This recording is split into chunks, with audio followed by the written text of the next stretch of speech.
In Luke chapter 17, verse 11 through 19, Jesus cleansed 10 lepers of their physical leprosy. Only one of them returned and ended up being cleansed of his spiritual leprosy. Leprosy is a picture of sin. Leprosy and its variants are mentioned 68 times in the Bible. The number of references alone makes it worth understanding. Regarding the account of the 10 lepers in Luke 11:17 through 19, understanding leprosy helps us better understand. Leprosy began as a small red spot on the skin.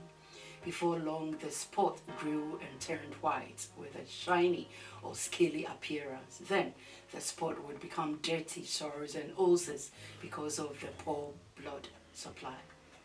The sores and ulcers would spread until they covered the whole body. Lepers would lose feelings in affected areas, and without pain as a warning system, they had experienced other injuries.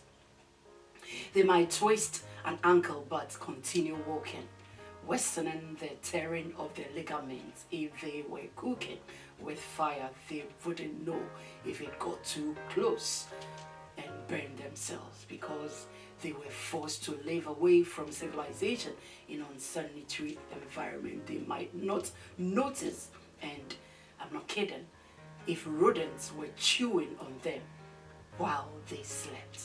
The body would start to fall apart, hair would fall apart, fingernails and toenails would become loose and fall apart, the joints of the fingers and toes would rot until the fingers and toes themselves fell off. Gums would shrink until teeth fell off. The disease would affect their legs, producing a grating quality in the leper's voice. The skin around the eyes and ears would begin to bunch with deep furrows between the swelling, so the face started to look like that of a lion. Leprosy would eat away at the victim's face until their nose, palate, and even their eyes would rot away. Since lepers had parts of their bodies rotten, they put off a terrible odor, and those are only the physical consequences. There were spiritual, mental, and emotional consequences as well. Leprosy's spiritual effects spiritually, because lepers were unclean. They were removed from the religious life of the nation, say goodbye to ever being able to corporately worship the Lord again. Leprosy's mental effects. Mentally, leprosy was terrible because there was no cure. Lepers had to live with the reality that their condition would only get worse.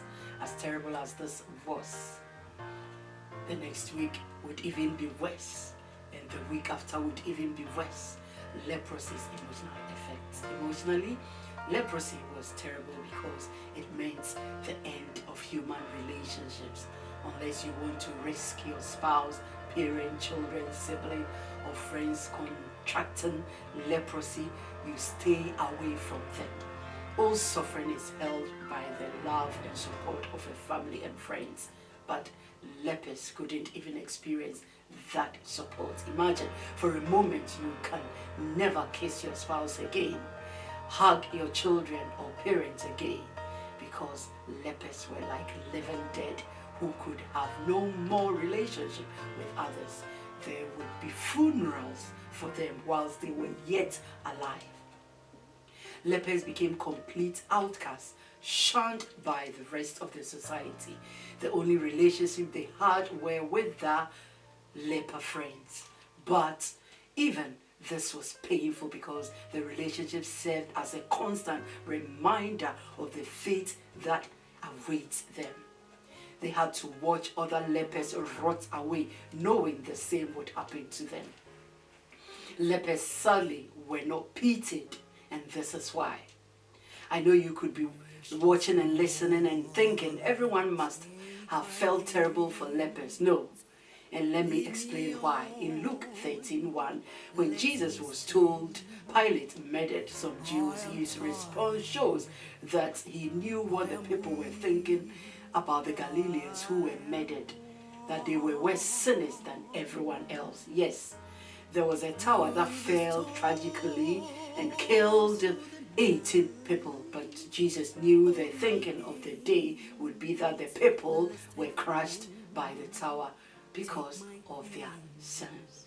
In John chapter 9, verse 1 through 3, the blindness of a person was attributed to some sin in his life, sin with his parent or his family. Yet in this case, Jesus said his blindness was not the result of anyone's sin. This points to the fact that the people thought that a person suffering, whether it is blindness or leprosy or any kind of misfortune, is caused by their sin. People would think lepers might have been terrible sinners. So no, people did not have pity on them, on lepers. Who might the lepers then approach? If lepers were approached by anyone, it was viewed as a selfish act because they were risking infecting others. But interestingly, lepers did seem comfortable approaching one person, Jesus. Luke 17:11-19 through 19, which is our main text, shows how some 10 lepers who wanted to be healed approached from a distance Jesus as he was entering a village. If nobody else had mercy on them, they thought Jesus would, and he did. Jesus didn't cleanse the lepers immediately, but asked them to go to see the priest. They obeyed Jesus, heeded to the priest, and were cleansed as they went. When the lepers showed themselves to the priest, they would be pronounced clean, and then they could be restored to the religious and social life of the nation. There were only 2 instances in the Old Testament of leprosy being cleansed. The first instance is when Moses and Aaron's eldest sister, prophetess Miriam, was healed, Numbers 12:15. The second is when Naaman, a prominent Syrian military commander, is cleansed. The other instance, which is Naaman's case, is found in 2 Kings 5. Leviticus 14 describes the ritual the priests were supposed to perform after lepers had been cleansed. Cleansing of leprosy is identified with the Messiah. So Jesus, our high priest, who fulfills the role of a priest and of a Messiah, came to fulfill this in Luke 17. Jesus is able to deliver us from both physical and spiritual imprisonment. There were only 2 accounts of Jesus cleansing lepers, and both times he sent them to the priest because they were the experts in the law who would be able to declare they were cleansed.